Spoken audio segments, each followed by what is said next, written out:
নমস্কাৰ বন্ধু বান্ধৱীসকল মোৰ কবিতা ভৰালী চেনেলটোলৈ আপোনালোক সকলোকে স্বাগতম জনাইছো মই আজি আপোনালোকক কম মহিলাই ঘৰ মুচিলে কিয় দৰিদ্ৰতা আহি পৰে কিন্তু তাৰ আগতে যদি আপুনি মোৰ চেনেলটোত প্ৰথমবাৰৰ বাবে আহিছে তেতিয়া হলে সাবস্ক্ৰাইব কৰি লব আৰু কাষত থকা বেল আইকনটো ক্লিক কৰি দিব তেতিয়া আপোনাক নতুন নতুন ভিডিঅ'বোৰ পাই থাকিব তেনেহলে আহক বন্ধুসকল ভিডিঅ'টো আৰম্ভণি কৰো ঘৰ মোচা পানীত নিমৰ পাত মিহলাই লব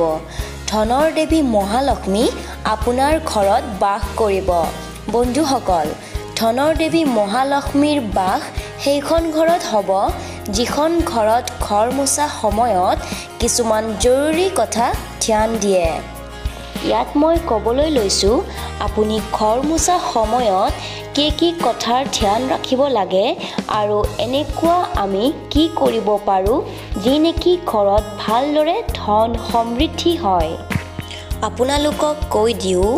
কিছুমান লোকে ঘৰ মুচুতে নাজানি এনেকুৱা কাম কৰি দিয়ে যাৰ কাৰণে সেইখন ঘৰত দৰিদ্ৰতাই বাস লয় আৰু হাতত আহিবলগীয়া ধন ঘূৰিহে যায় সেই কাৰণে ঘৰ মুচুতে পানীত এনেকুৱা বস্তু দিব যাৰ কাৰণে ধনৰ বৰষুণ হয় আহক বন্ধুসকল আমি জানি লওঁ নম্বৰ 1 বাস্তুশাস্ত্ৰ অনুসৰি ঘৰত যদি কেতিয়াবা আপুনি ঘৰ মুছেও দিনৰ 12 বজাৰ পিছত কেতিয়াও ঘৰ নুমুচিব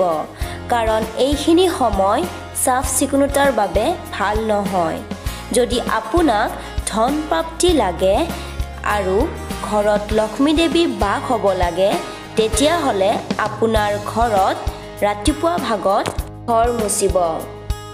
এনেকুৱা কৰিলে পজিটিভ এনাৰ্জি ঘৰত আহে আৰু ধনৰ সুত বয় কিয়নো ৰাতিপুৱাৰ সময়খিনি ধনৰ দেৱী লক্ষ্মী দেৱী অহাৰ আগমন হয় এই কাৰণে বাস্তুশাস্ত্ৰ অনুসৰি পুৱাৰ ভাগতে সাফ চিকুণতা কৰি ল'ব নম্বৰ 2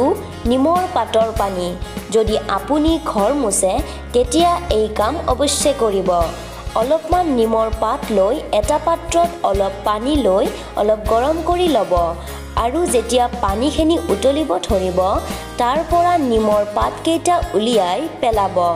আৰু সেইখিনি পানীৰ পৰা এক গিলাচ পানী লৈ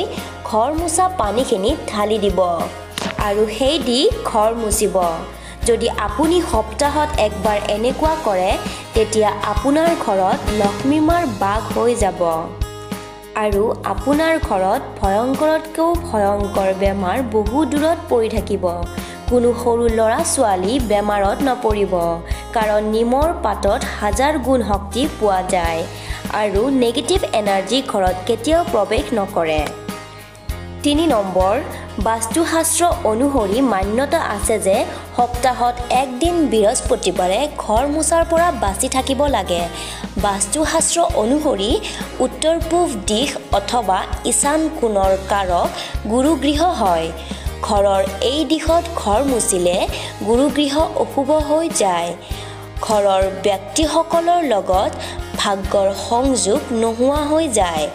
এই কাৰণে বৃহস্পতিবাৰে ঘৰ মুচাৰ ক্ষেত্ৰত বাচি থাকিব লাগে এয়াই আছিল ঘৰ মুচাৰ ক্ষেত্ৰত কিছুমান সৰু সুৰা কথা যদি আজিৰ ভিডিঅ'টো ভাল লাগিছে বন্ধুসকল তেতিয়া হলে কমেন্ট বক্সত কমেন্ট কৰি জনাব কেনেকুৱা পালে আৰু লাইক আৰু শ্বেয়াৰ কৰিবলৈ একেবাৰে নাপাহৰিব ধন্যবাদ